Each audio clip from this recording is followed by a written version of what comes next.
was one body, and that has been positively identified to Zamil. Police say that roommate barricaded himself inside when officers arrived at the residence. We commanded the suspect to come out to our deputies. He refused. At that time, SWAT was activated. He came out peacefully and was taken into custody. Authorities accusing him of false imprisonment, tampering with evidence, and unlawfully moving a dead body, among other charges. Someone opens a laptop, opens ChatGPT, and types a question. What happens if a human is put in a black garbage bag and thrown in a dumpster? The AI flags it. Responds, "This sounds dangerous." The person doesn't close the tab. They don't log off. They type again. How would they find out? 3 days after that conversation, 2 people were dead, and the man behind that keyboard, he had been living inside the home of one of the victims. He had eaten meals with him, slept down the hall from him, borrowed his space, used his kitchen, waved at him in the morning. This is not the story of a stranger who snapped. This is the story of a plan. A plan that was built across 13 days, using Amazon deliveries, an AI chatbot, a fake beard, and a heavy-duty black trash bag. And when it was over, 2 of the most promising young scholars in the state of Florida were gone. Stabbed, bound, wrapped in plastic, thrown into Tampa Bay. My name is Heavenly. You are watching True Crime Stories TV. And this is the full story of the USF murders. Subscribe before we go further. This case is going to trial. New evidence is coming out every week. If you're not subscribed right now, you will miss the next update. And trust me, you do not want to. Hit subscribe. Turn on the bell. Do it now, then come back. Before we go anywhere near the crime, you need to know who was taken.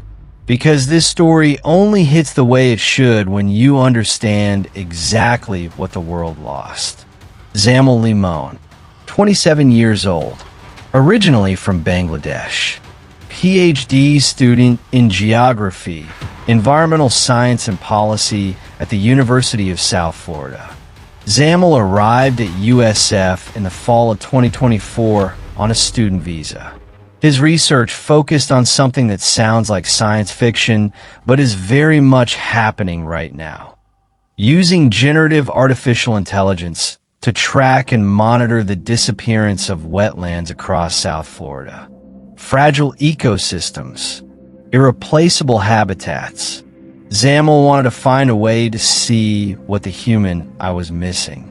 His younger brother, Zuba Ahmed, told reporters from Bangladesh he was a very decent and simple person. He always put a smile on his face. His closest friend at USF, a fellow student named Omar Hossein, was introduced to Zamil by a professor through an email in the fall of 2024.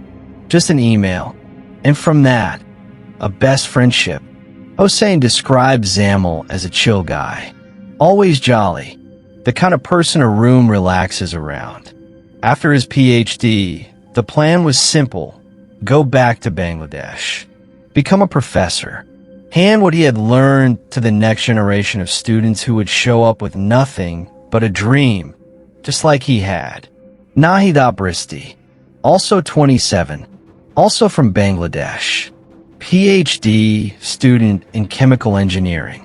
Nahida enrolled at USF in the fall of 2025, and she announced it the way only Nahida could. She posted on Facebook, smiling, with a big emoji. The laziest and not so bright girl made her way up to University of South Florida and started her PhD journey with a full funding. That post made people laugh. It made people love her immediately, and it was completely entirely wrong about her. Hossein, who also knew Nahida, described her as outgoing and kind, the kind of person who always made sure no one was left out, who actively looked around a room to see who needed including. Zamil and Nahida were more than classmates. According to family members, they were in a relationship. Zamil had spoken about Nahida to his family in Bangladesh with deep affection. They had talked about the future, about marriage, about what their life might look like built together in a new country. Two people, one future, being constructed quietly, steadily, hopefully, inside an apartment in Tampa, Florida. On the morning of Thursday, April 16th, 2026, they both had somewhere to be. Neither of them made it there. April 16th started like every other Thursday. At approximately 9 in the morning, Zamil Limon was last seen at the Avalon Heights apartment complex, his off-campus home, located just 3 blocks from USF's main Tampa campus. He shared that apartment with roommates. One of them was Hisham Abugharbi, 26 years old, a former USF student who was no longer enrolled.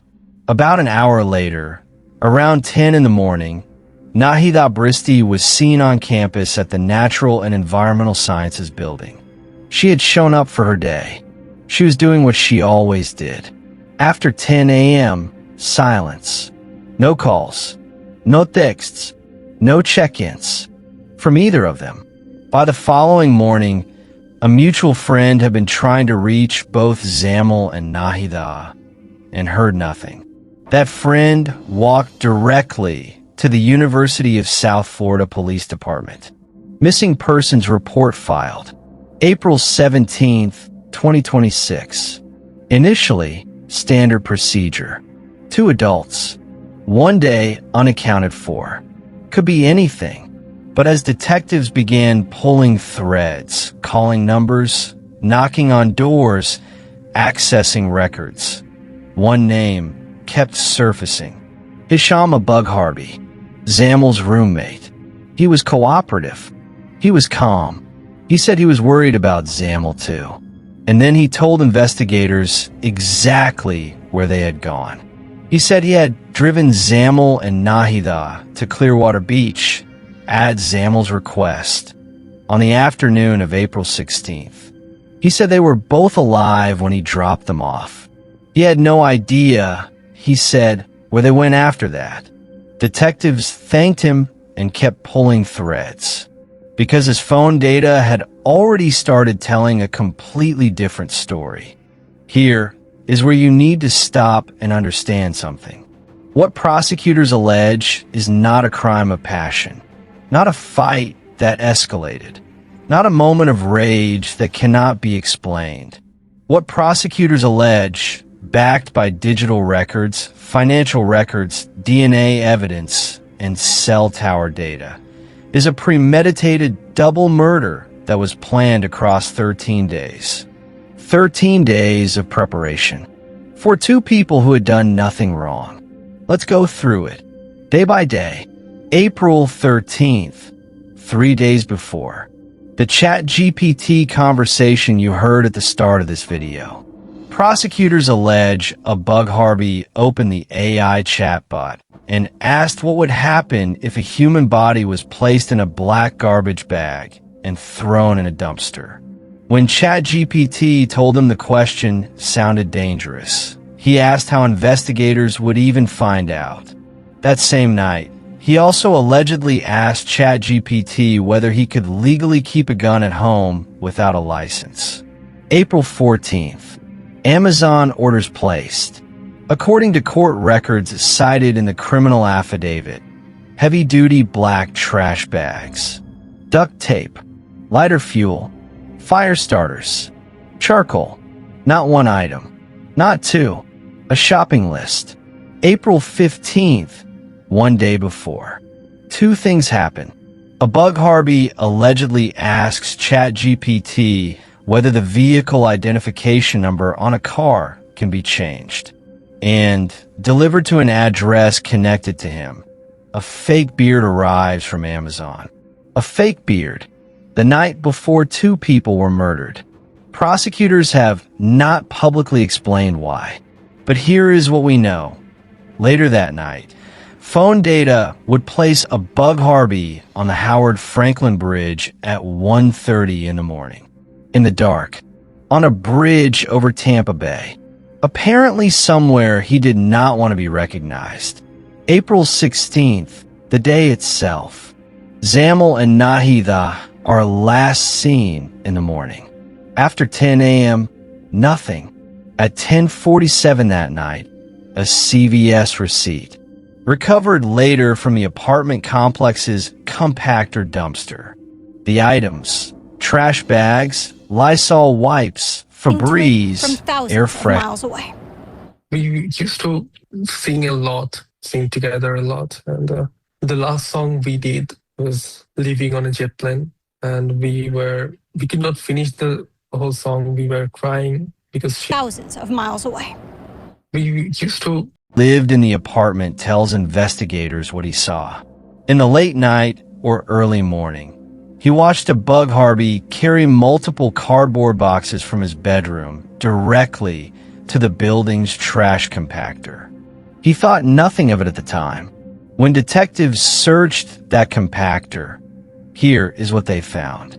Zamil Lamone's wallet, his glasses, his student ID, his credit cards, Nahida Bristy's iPhone case, bloodied clothing, silver duct tape with tissue material inside, blood on the interior of the tape, DNA on a gray t-shirt matched to Zamil Limon, DNA on a kitchen mat matched to Nahida Bristy.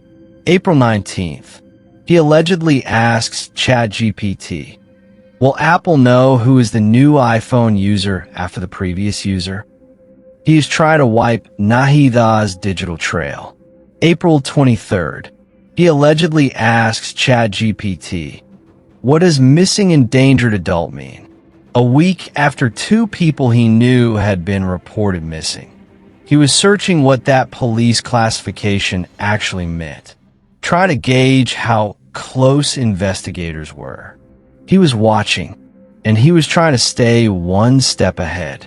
Comment right now. At what point in that timeline did you know? Was it the fake beard? The ChatGPT question? The CVS receipt at 10:47 p.m.? Tell me in the comments exactly where you knew, and whether you think AI companies should be held responsible for what their chatbot enabled. I read every single reply. When detectives finally executed a search warrant on the Avalon Heights apartment, what was inside confirmed every fear.